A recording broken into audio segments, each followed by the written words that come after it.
Welcome back. And in our business news, Dubai's foreign trade hit 298.1 billion dirhams in the first quarter of the year, marking a 6.6% growth, up from 279.7 billion for Q1 of 2011. The latest Dubai customs figures also show that exports and re-exports achieved growth of 8.5%, reaching 122.9 billion dirhams for the quarter, while imports grew by 5.4%, hitting 175.2 billion dirhams. His Excellency Ahmed Buti Ahmed, the Executive Chairman of the Ports, Custom and Free Zone Corporation and Dubai Customs Director General, stated that the growth of Dubai's trade flow with different countries can be widely attributed to the implementation of several economic, tourism and construction projects, which also includes the development of modern infrastructure like customs facilities at ports and airports and the provision of more advanced services. He added that economic growth has also boosted the chances for the UAE to host the Expo 2020. Islamic banking assets are expected to reach $1.1 trillion globally this year, up 33% from 2010, and are growing twice as fast as conventional banking assets. Off the back of this rapid growth, Muslim high net worth individuals are expecting Sharia compliance in managing their wealth, making Islamic wealth management solutions a key market need. In light of this, Standard Chartered Bank launched a number of solutions for its clients in Dubai today, including property financing, equities, Islamic fixed income instruments, mutual funds and third-party structured funds. Representatives state that these new solutions will help provide additional impetus for growth within the industry. In terms of our offerings that we have available, it's a broad range, but it includes fiduciary deposits, mortgage lending on a Sharia-compliant basis, discretionary portfolio management in terms of equities and bonds. It also involves, obviously, Islamically compliant fixed income like sukuks and so on. So therefore, for the first time, we're able to respond comprehensively to what our Muslim clients are looking for.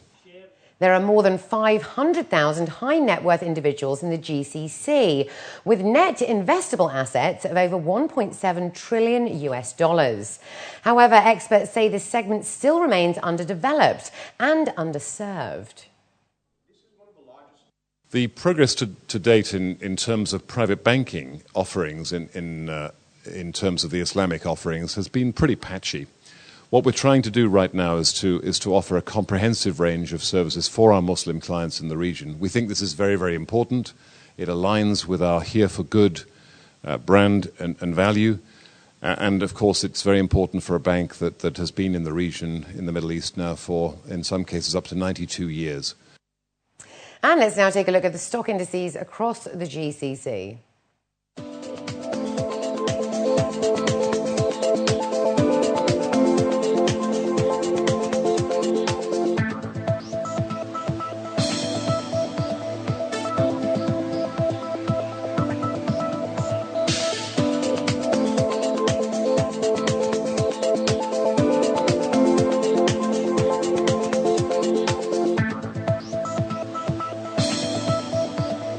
And looking to other business news, it was perhaps the most important week for US dollar traders last week, as the Federal Open Market Committee convened to announce that rates in the US would remain unchanged, and perhaps more alarming for the financial markets, that there would be no additional easing measures. Instead, an extension of the Operation Twist program was put in place. So to see the impact on the announcement on the week ahead, we earlier spoke with Gaurav Kashyap, the head of the DGCX desk at Al-Pari, Middle East.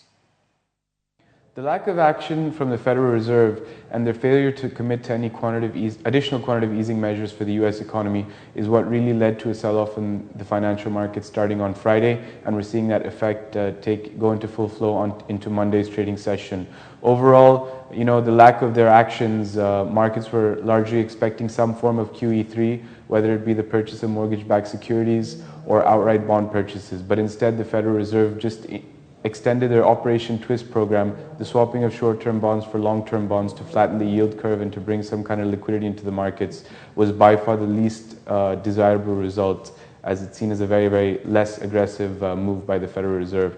Overall, this will continue to maintain the dollar bias. US dollar will remain well bought on the back of this announcement from last Wednesday. Looking at the economic calendar ahead, it's a rather light week on the economic calendar. The main driver of event risk will be Thursday's meeting in Brussels, which is the EU summit. Several top European leaders as well as central bankers will be convening in Brussels to discuss fiscal union, banking, funding issues, liquidity issues, and overall the comments and the negotiations coming out of there will be really, really key for risk drivers. We've seen Angela Merkel stand back and avoid committing to any ideas such as the Eurobond. So we will continue to watch developments from here to see how that drives the euro currency. Overall, the euro USD will remain under pressure this week on the back of a positive US dollar. We do have German unemployment on Wednesday, which is expected to remain unchanged, if not slightly better, but this will not be driving euro pricing that much. The euro USD is expected to probably find support in that channel between 123 and 123.50, with an upsides capped at about 126 levels. Overall, we like gold to dip to about 1530, which is where we see a good entry level. And crude, of course, we wait to see a dip to about 75 before we consider building any long positions.